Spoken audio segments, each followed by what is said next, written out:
Frank Seravalli from the Frankly Speaking podcast, Daily Face-Off, NHL Insider joins us here. He's busy on Friday, so we're going to talk today.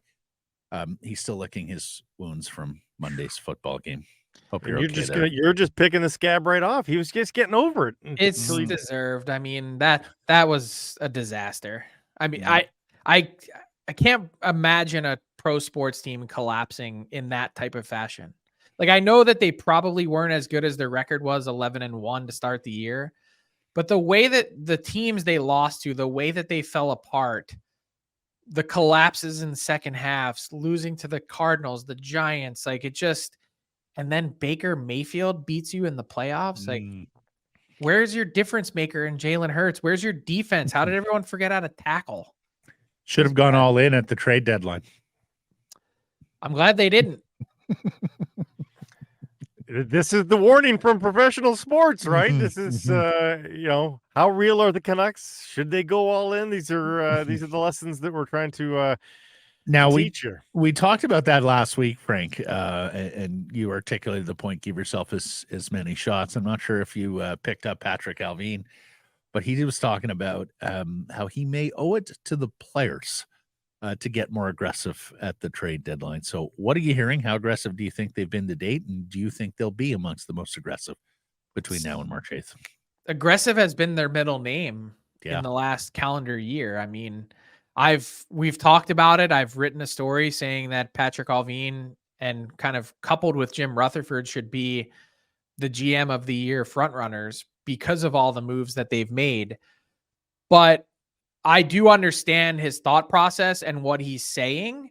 I personally think there's a caveat to it. Like, I can't in good faith say that the Canucks, as well as they've played and as buoyant as they've been all season long, and frankly, even through some, minor valleys, have been damn near consistent the whole way through, that in good faith, they should dump all of their future assets out the window to try and load up for this year. I think you can do that if you're finding fits that have term that you believe can be part of the solution moving forward. But to do it on a rental basis doesn't really make a lot of sense to me. Well, let me ask you this. Like with a Lindholm, with a Gensel, with guys who are out of contract, if you acquired them and immediately signed them, Frank, how would that play in a room where Pettersson and Hronek are seeking contracts? I think in the short term, everyone's excited because you're like, look how much better our team just got. And in the long term, you sit back and you scratch your head and you break out your calculator and you go, okay, we know Lindholm has been asking for a boatload. Then you look at, pick another player. They're in a spot where there's not going to be enough dollars to go around at some point. And maybe that's on someone else further down the lineup, as the Canucks have shown their ability to move out other pieces. I think, like I said, the best way to explain it is short term, everyone's happy. Long term, everyone's like, oh, wait a second here. Are people going to spend the money for next year at the trade deadline? I mean, we haven't had a trade deadline with the promise of a big salary cap bump in years. Are GMs going to go crazy? We always try to predict how busy things are going to be. Finally, they can sort of pre-commit some dollars from next year a little bit. Will they be tempted to? Some will be for sure. I think the big storyline to watch for me is how good these 7 teams are in the West that more or less have spots locked up. We always throw around the term arms race, and what does that mean? And I think in certain key situations, like, it makes sense in the way that consider some of the team needs here. And I wrote a story on dailyfaceoff.com yesterday outlining team by team, objectives for all 16 Western Conference teams. And so Colorado, second line center, the Winnipeg Jets, second line center. We know the Canucks are looking for a top 6 forward. I personally believe it's still in their best interest, if they're targeting a specific position, to be a center. So maybe in the limited supply to go around, there could be an arms race on that front. But a huge part of me wonders, are the smartest teams this year the ones that kind of just sit back and say less is more? Maybe a move around the periphery. it strikes me that the last 2 cup winners in Vegas and Colorado, neither one of them traded a first round pick in the deadline prior to winning the cup. And they found kind of curated, smart selections that were difference makers when it mattered, but at the same time didn't totally cut their nose off to spite their face when it comes to 4 years from now, when you'd need that pick or player contributing to your team on an inexpensive deal. I said it last week, and I just want to say it one more time to echo it again. If the Canucks are considering moving Lekkermäki at any point, please stop and give your head a shake. Do you think that teams like Nashville, Calgary, and Seattle are still fully engrossed in the playoff push and fully ready to keep these players under their tent here for the next 6 weeks? How anybody here close to folding up? Publicly, I think they are, and for good reason, because I think you're trying to continue to create buzz in your market and sell tickets. But realistically, I would have to think that for managers like Barry Trotz and Doug Armstrong, who have verbalized to me directly on, frankly speaking, this season that their teams are a few years away from competing, the smart money would be on them selling off pieces and really keeping a long view, as tempting as it might be for a team like the Preds that still needs that market buzz to really be a successful franchise off the ice. They've got some interesting questions to answer. It's not just the typical pending free agents, the Carriers that make sense, or Dante Fabro if he's not part of your team moving forward as an RFA.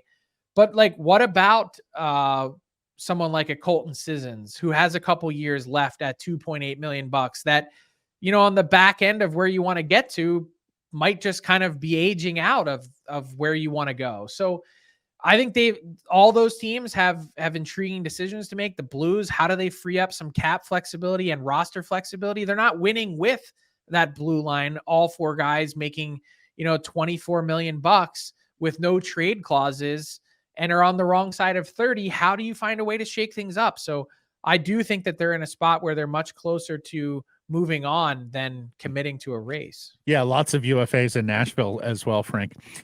Elias Pettersson, if you were in Allvin's shoes right now, how concerned would you be that not only do you not have an extension in place, but he hasn't even given a lot of signals that he wants to resign here? I think the problem is he hasn't given any signals, right?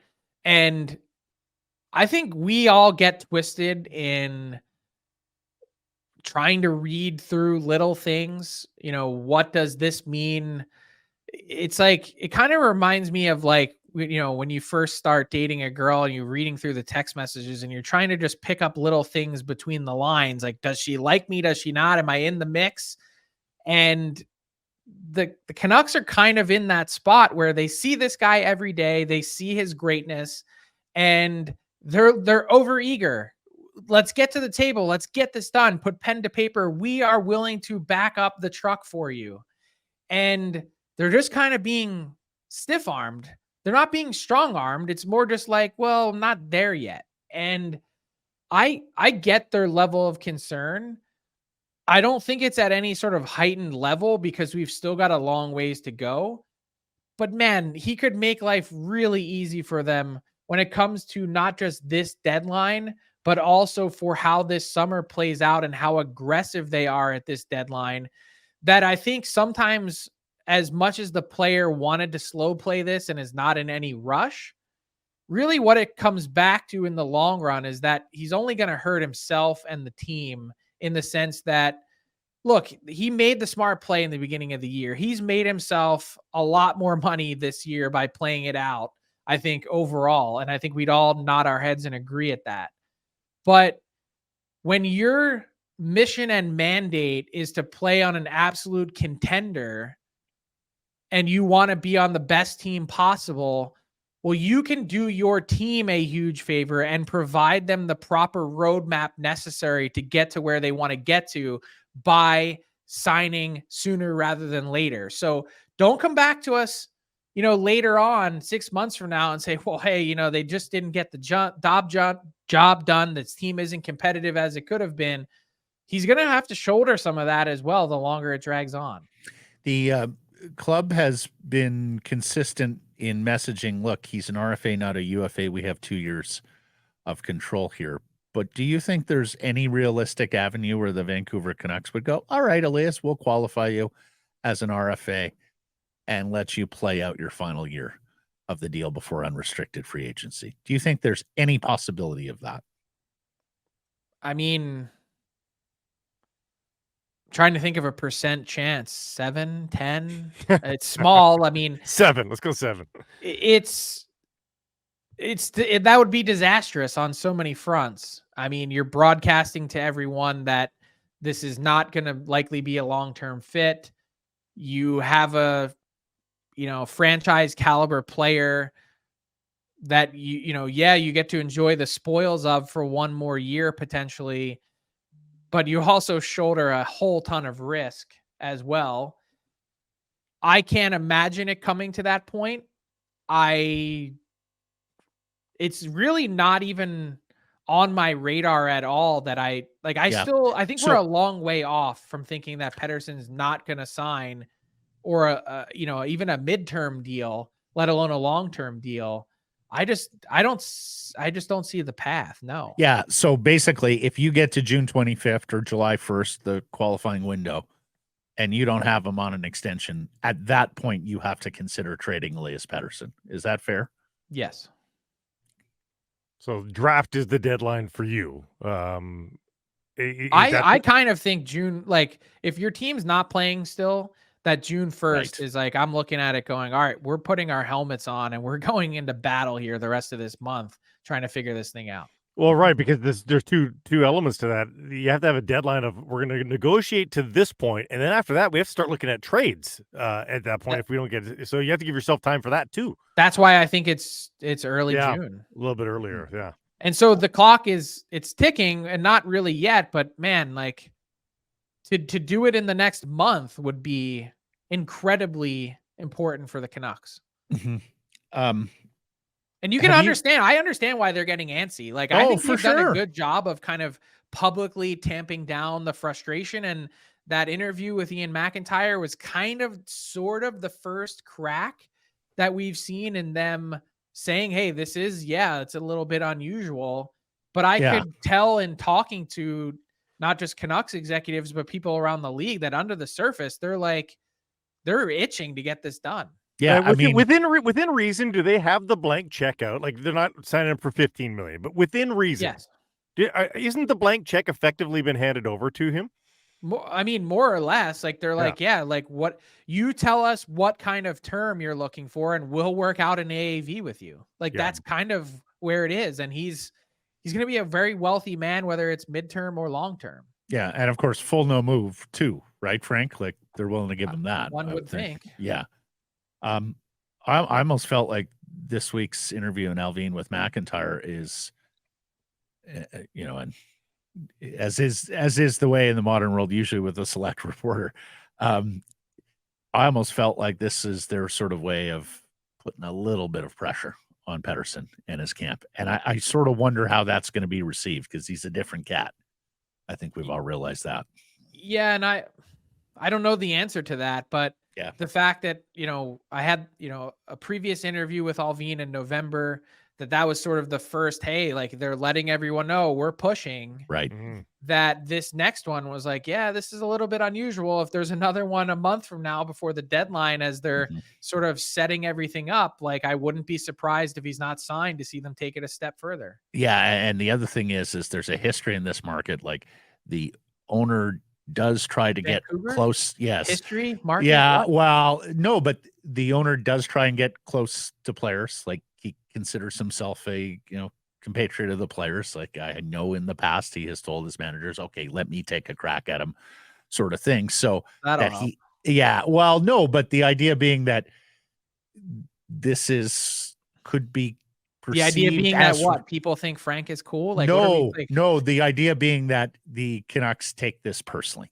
that they feel like they're being rejected or at a certain at a certain point when you do kind of hand over the blank check and you're like, you get told, well, maybe at some point, I would start to not just be worried, but take that a little bit differently. I want to be clear and not, I'm not blowing this up.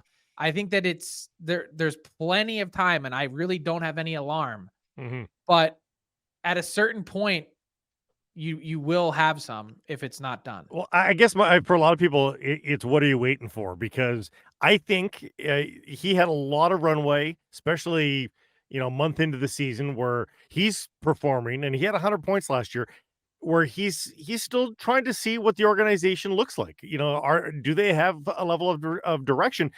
They've sort of proven that things look pretty good right now. In some ways he's got a lot more leash because of the season he's having, but in some ways the Canucks have a lot more leash too, in that, look, you wanted a winning environment. You've got it here. What else are you waiting for? Both sides have delivered. Yeah. That's the truth, is Pettersson's delivered on every part of a contract year, and the Canucks have delivered on providing a better, more competitive team. I think a really kind of the next significant waypoint that we're looking at here is the bye week. Yes. The Canucks have a lot of guys going to All-Star, as we know, but there's a kind of brief respite period on the back end of that I think you get through that maybe you start to look at things a little bit differently. Good point. Have you heard Andrei Kuzmenko's name at all out there in trade circles? No, I think there's a bunch of teams that are curious that have contacted the Canucks and said, hey, if you get to a point where, you feel like you have to do this, we're certainly interested and ready and willing to talk. I think the Canucks are trying to do everything they can to avoid that.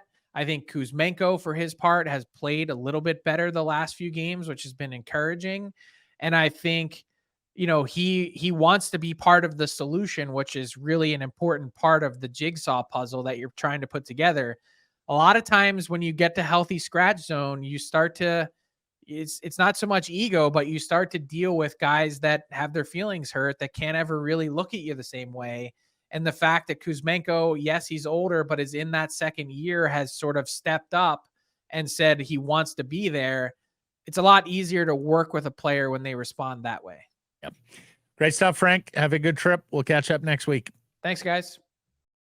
Finning Canada is your local dealer for cat equipment built to handle work in Western Canada. Visit finning.com for a location nearest you.